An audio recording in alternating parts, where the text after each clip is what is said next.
María de los Ángeles Félix Güereña nació en el barrio de La Colorada en la apacible ciudad minera de Álamos, Sonora. Fue la novena de 12 hermanos. Sus padres fueron Bernardo Félix y Josefina Güereña. Su infancia pasó entre la casa de sus padres y el rancho de sus abuelos. Tuvo una nana Jackie que le enseñó a hablar su lengua. El padre de María era un hombre disciplinado y enérgico, quien impuso una educación estricta a sus hijos. En su libro Todas mis guerras, María refiere que su padre ejerció un exceso de poder y fuerza, ya que para él solo importaban los hombres, las hijas no tenían ni voz ni podían hablarle demasiado, tal como era en aquella época y como sigue siendo en algunos países árabes. En realidad, el refugio de María era su madre, doña Chepa, pero María, que en aquel entonces era una niña, ya se rehusaba a ser sumisa como las mujeres que se conformaban con estar en casa y agachar la cabeza. Ella prefería montar a caballo con su hermano Pablo. También le encantaba trepar árboles y tenía un fuerte temperamento, lo que la hacía enfrentarse a cualquier situación, ocasionando problemas con sus hermanas, quienes una vez la dejaron dentro de un pozo por todo un día. En la escuela fue rebelde y constantemente era castigada por las monjas hasta que un día la expulsaron. María Félix y su familia se fueron a vivir a la ciudad de Guadalajara ya que su padre ocuparía el cargo de jefe de Hacienda. Se instalaron en una casa grande, con un portón con cancel y 3 patios. La adolescencia de la futura estrella trajo alegría y dolor. A María le causó mucha tristeza que a su hermano Pablo, con quien más empatizaba y con quien pasaba largas horas paseando a caballo, lo enviaran a estudiar al colegio militar en la Ciudad de México. Más doloroso fue enterarse de su accidente en el que perdió la vida, accidente que nunca fue aclarado. Conforme iba creciendo, María llamaba la atención de los chicos y empezó a tener novios. Fue coronada como reina de los estudiantes universitarios. En 1930 conoció al que sería su primer esposo, Enrique Álvarez, un vendedor de maquillaje Max Factor. Aunque su padre se opuso a su matrimonio, la todavía adolescente se casó con él.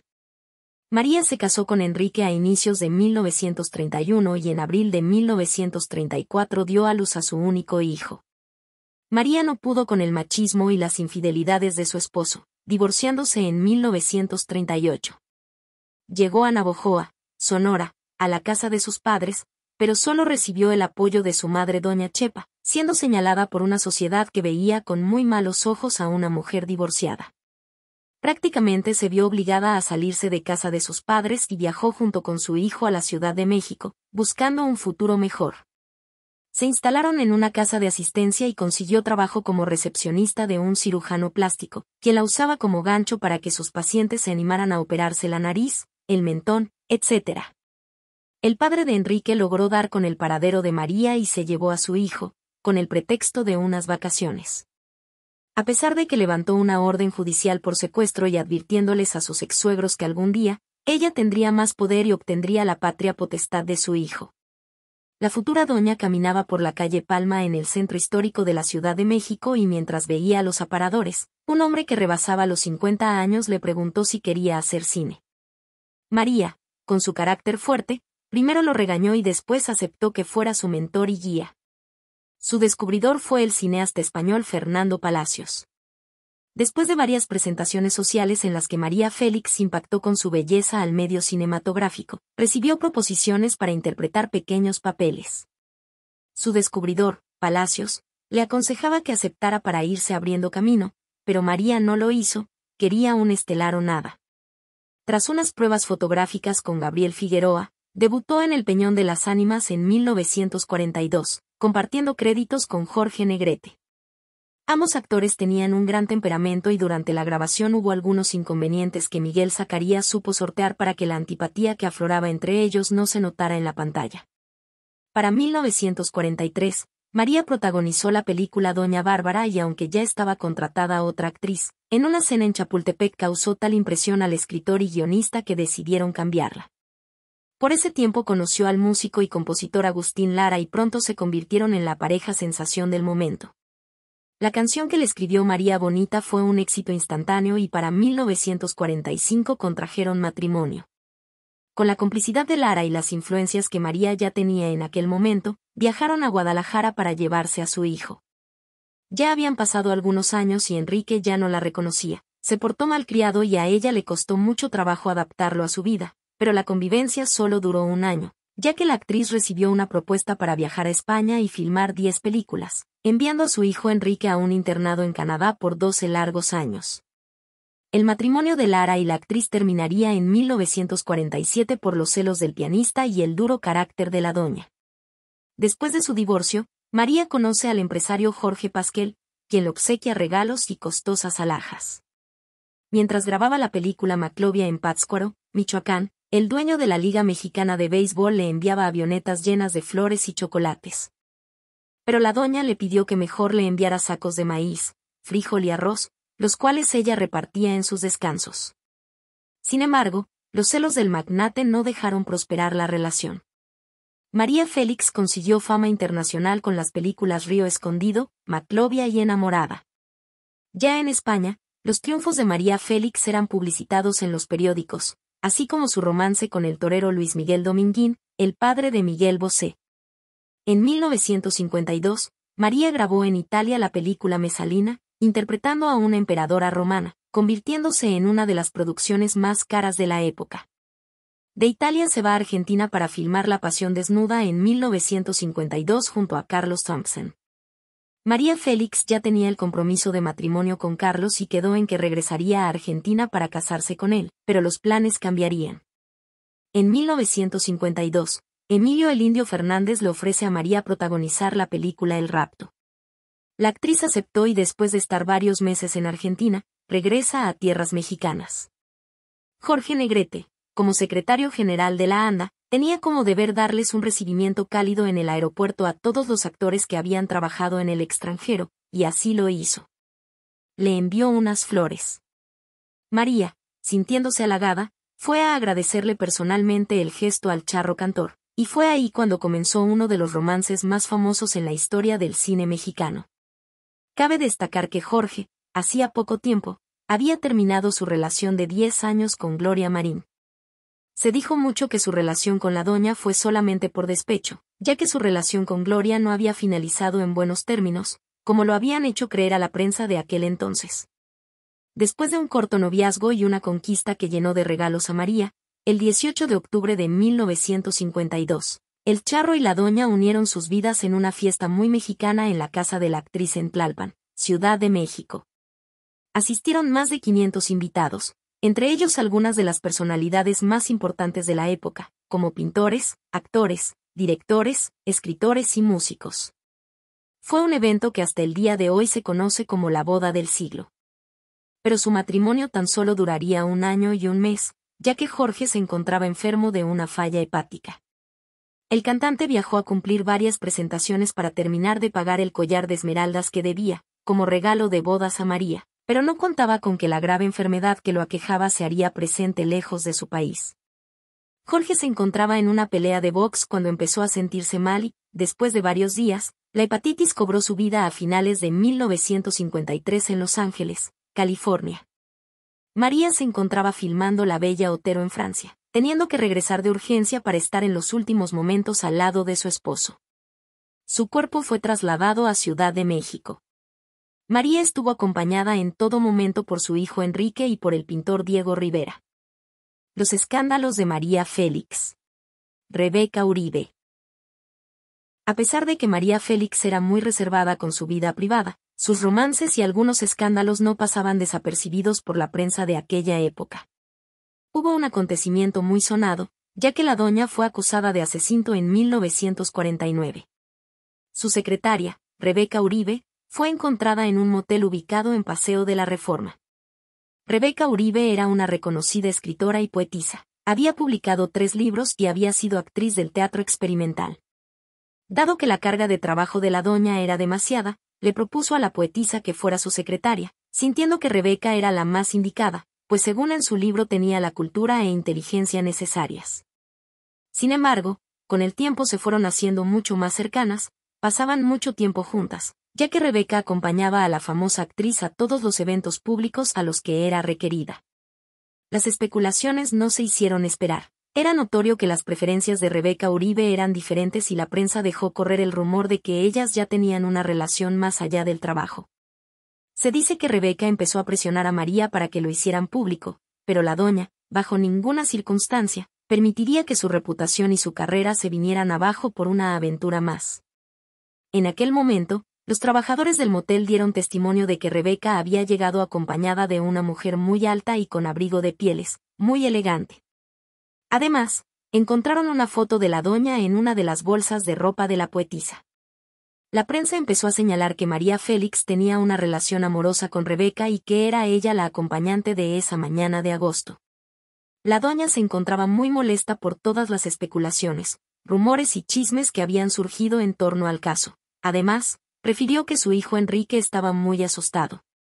Al final, se concluyó que había sido otra mujer la implicada. María nunca fue interrogada. Se dice que en aquel entonces la doña ya contaba con amigos influyentes y poderosos, quienes la ayudaron a salir del país para viajar a España y esperar a que todo el escándalo pasara, quedando deslindada de todo hecho. Y aunque no se vio involucrada en los hechos, su nombre quedó envuelto en todo el escándalo. El collar de esmeraldas. Otro de los escándalos más sonados fue el referente a su collar de esmeraldas que Jorge Negrete le regaló a la actriz el día de la boda en 1952. Debido a su enfermedad, Jorge ya se había gastado toda su fortuna y además estaba endeudado. Para finales de 1953, cuando Jorge murió, casi no le quedaban bienes materiales y lo poco que tenía se lo heredó a su hija Diana, hija de su primer matrimonio con la actriz Odisse Questi. La deuda fue cobrada a la familia, así que el hermano de Jorge fue quien se presentó ante la doña para pedirle que regresara el collar, puesto que no había dinero para pagarlo, pero ella se negó rotundamente, ya que había sido un regalo de su amado esposo. La actriz fue demandada y a principios de 1954, cuando María se dirigía a París, en el aeropuerto de México, acompañada de Diego Rivera, fue detenida por 2 policías con una orden impidiéndole salir del país o que regresara el collar. Prefirió regresarse a su casa antes que entregarlo, y lo siguió usando en todos los eventos donde se presentaba. El escándalo del collar fue tan mediático que incluso se estaba planeando hacer una película en torno al collar de esmeraldas, con Ana Luisa Pelufo como protagonista y producida por Guillermo Calderón. Pero gracias a su hijo Enrique, no se llevaron a cabo los planes de la película, ya que presentó su renuncia en la Asociación Nacional de Actores y detuvieron el proyecto. Ya casada con Alex Berger, finalmente María decidió pagar la deuda del famoso collar, el cual terminó triturado en forma de cocodrilo. Susan Jean Baulé. Uno de los secretos a voces de la doña fue acerca de sus preferencias. Desde siglos atrás se sabe que París siempre ha sido un país muy liberal, en comparación con México, donde las familias son más conservadoras. A mediados del siglo XX, María conoció a Susan Baulé, mejor conocida como Frede, más conocida como Frede, quien en aquel momento administraba un cabaret en París. Vivieron juntas en el Hotel George V. La relación quedó plasmada en un cuadro que pintó Leonor Fini. Se trataba de una planta con 2 flores. Cada flor tenía la cara de María y Frede. Frede acompañó a María a Sudamérica para la grabación de algunas películas, pero la relación fue interrumpida porque la doña empezó a salir con Carlos Thompson y después por su matrimonio con Jorge Negrete. Después de la muerte de su esposo en 1953, María regresó a París y retomó su relación con Frede. En 1954, terminaron en pelea. María la acusaba de haberle robado unas joyas, pero la realidad es que la doña se las había regalado y las quería recuperar a toda costa. Sin embargo, Félix perdió el juicio y Frede se quedó con las joyas. En la pintura donde ambas aparecían, se borró la imagen de Frede y se reemplazó con otra de ella. Este suceso, al menos en México, ha sido borrado de las biografías de María Félix. Raúl Prado. Se dice que antes de casarse María Félix con Agustín Lara, tuvo un breve romance con Raúl Prado, miembro del trío Los Calaveras, que terminó en matrimonio. Aunque no hay evidencia real de que esto aconteció, sí hay testimonios de que este matrimonio se efectuó en 1943. Miguel Bermejo, también integrante del trío, fue testigo en la boda de la pareja.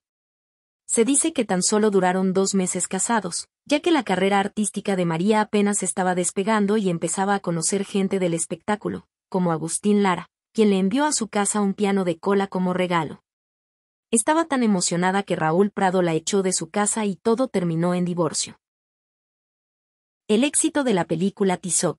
En 1956 se filmó la película Tizoc, dirigida por Ismael Rodríguez.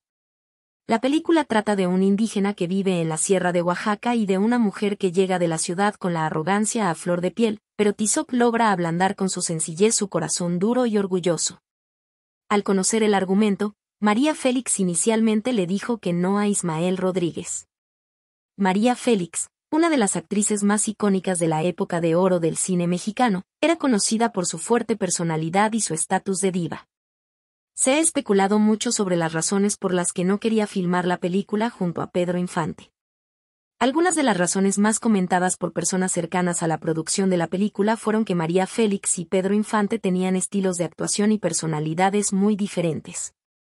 María Félix era conocida por su elegancia, sofisticación y su imagen de mujer fuerte e independiente, mientras que Pedro Infante tenía una imagen más cercana y popular, interpretando a menudo personajes humildes y sencillos. Félix quizás no veía una química profesional adecuada entre ambos estilos, además María cuidaba mucho su imagen y su carrera. A pesar de que Pedro Infante era extremadamente popular y querido, su estilo y su imagen podían no encajar con el tipo de proyectos que Félix prefería. Ella siempre eligió papeles que reforzaran su imagen de diva sofisticada y de mujer empoderada. A María le parecía que la película estaba muy fuera de la realidad en lo que respecta al personaje de Tizoc. La actriz comentó en una entrevista que las actitudes y acciones que hacía el personaje no estaban acorde al comportamiento real de una persona indígena que intentaba reflejar. Los indios no hablan ni se expresan así, decía ella. El cineasta Ismael Rodríguez tuvo varios acercamientos con la actriz y en cada uno aumentaba la cifra de pago, pero ella seguía diciendo que no. Esto se convirtió en un reto para el director y Pedro Infante, quienes estaban tercos en que solo ella podría interpretar el personaje de María. La siguiente vez fue Pedro Infante quien insistiría a María. Fue a su casa y la doña lo recibió muy bien. Estuvieron conversando muy a gusto en la sala de su casa. El carisma de Pedro había hecho que el ambiente fuera de confianza y agrado para la doña, quien le pidió a Pedro la esclava que su esposa Irma Dorantes le había regalado al cantante. Además de la esclava, fue la suma tan elevada, que Pedro tuvo que ceder parte de su sueldo establecido, e Ismael Rodríguez hipotecó su casa para poder reunir la cantidad que María estaba solicitando para aceptar. De este modo, Pedro Infante se convirtió también en el productor de la película. Además de esto, la actriz también pidió que su nombre fuera el primero en salir en los créditos, y que Ismael Rodríguez dirigiera una película más donde ella actuara. Esta película sería La cucaracha al lado de la superactriz Dolores del Río. Sin más que decir, María Félix firmaría el contrato para iniciar la grabación de la película Tizoc, Amor Indio, estrenada en 1957. Pedro ya no pudo ver su película proyectada en los cines, ya que 6 meses antes de ser estrenada la película, perdería la vida en un accidente de avión. Se convirtió en la primera película ganadora del Globo de Oro como mejor película extranjera, además de ganar en el Festival de Cine de Berlín, llevándose el Oso de Plata como mejor actor por interpretar a Tizoc, pero lamentablemente ya no pudo recoger el premio. Aquí te presento algunos datos y curiosidades acerca de la filmación de la película. Algunos de los lugares donde se filmó la famosa película fueron Ciudad de México, Cuernavaca, Morelos, Oaxaca y Tenango de las Flores, que se encuentra en la Sierra Norte de Puebla. En esta bella localidad se grabaron algunas de las escenas más emblemáticas de la película, ya que tiene hermosos paisajes y una presa que estuvo presente en varias de las escenas. Este bonito lugar quedó inmortalizado y es, además, una de las atracciones turísticas más importantes del municipio, así como la casita que el personaje de Tizoc estaba construyendo para vivir con su amada María, así como el famoso álamo que se hace presente en la película. El vestuario de María y Pedro en la película fue gracias a un diseñador veracruzano de nombre Ramón Valdiosera. Cabe destacar que fue el primero en llegar a las pasarelas de Nueva York presentando prendas típicas mexicanas y fue el inventor del color rosa mexicano. La doña lució preciosos huipiles bordados con algodón, siendo unas verdaderas obras de arte. El vestuario que usó ha sido expuesto en el Museo de Arte Popular. No solo la actriz lució vestimenta zapoteca, también Pedro lució trajes típicos de tejidos en algodón con brocados en formas geométricas y animales en hilos de seda.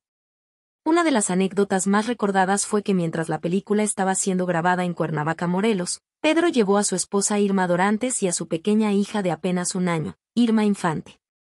En uno de los descansos, la doña se acercó a Irma para saludarla. La pequeña Irma, que estaba en los brazos de su madre, le causó ternura a María, quien era conocida por su fuerte carácter. María extendió los brazos para poder cargarla y hacerle algunos cariños, pero nadie imaginaría que la niña le soltaría una tremenda cachetada que para nada hizo gracia a la doña.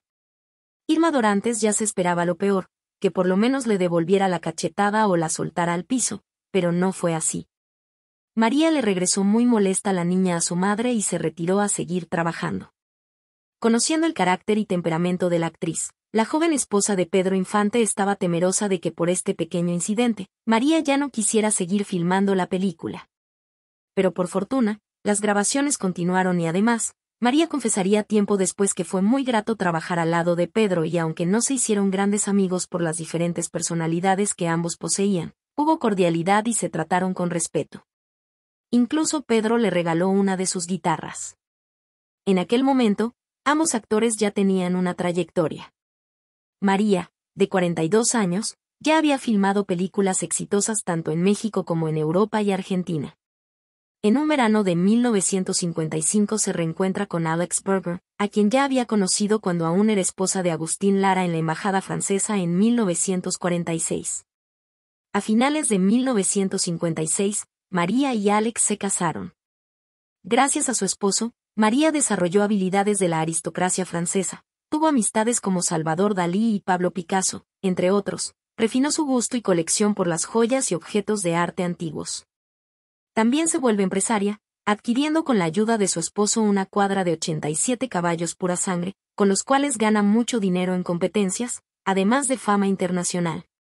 En 1968, su esposo Alex logra adquirir el contrato de concesión para invertir en el metro de la Ciudad de México. Berger le regaló a María la mitad de las ganancias, también le regaló la casa de Polanco. En diciembre de 1975, Alex fallece en París víctima de un cáncer de pulmón. Después de la muerte de su esposo, María tuvo que ser internada en la Clínica Mayo en Rochester para poder recuperarse de la pérdida, tardando 2 años en recuperarse y aceptarlo. Tras la pérdida de su esposo, María se fue a vivir a México, vendió su casa en Tlalpan y se fue a vivir a la de Polanco. En París tenía un departamento que su esposo le había comprado, así que su vida la alternaba entre París y México. A principios de los 80, María vendió su cuadra de caballos, los cuales habían formado parte de su vida. Mandó construir una casa en Cuernavaca, Morelos, donde se iba a descansar los fines de semana, si es que no decidía otra cosa. En 1981, María conoce al que sería su compañero por más de 19 años, Antoine Zapov, un pintor ruso-francés.